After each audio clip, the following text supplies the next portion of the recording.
Hi guys! For today's video, mag-unboxing tayo ng in-order ko from Amazon. Actually, I was inspired by Sneaky Strings sa dami niyang instruments. So, napa-order ako. This is a gift for myself para sa Christmas. Okay, kailangan natin i-convince yung sarili natin na kailangan natin ng gift para sa sarili natin. Huh? Ano daw? So, actually, this ukulele is an Enya concert ukulele. Nova U 23 inches carbon fiber, and it's really good for beginners. So ayan, binubuksan ko na siya and papakita ko sa inyo. Voila! Diba?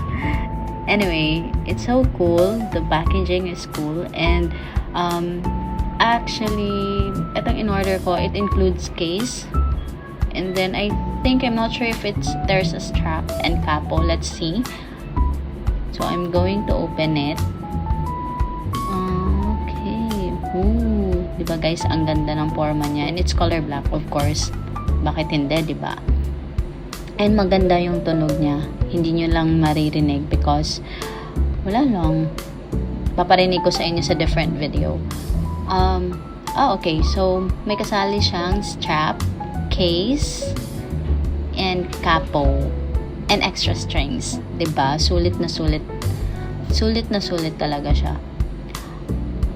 Actually, tumutugtog na ako dati ng ukulele, but nahinto siya dahil sa life changes and procrastination. Di ba ang arte? Anyway, so ayan na siya. Ayan yung capo. So, ayan, hirap na naman si ate. Ayan, tinatry ko siya to make sure that it sounded good. Kala mo naman expert. So, ayan na siya. Yan yung closer look niya. Diba? May pa-slow-mo pa. Ang ganda ng forma niya, guys. Promise. So, that's it for today. Bye!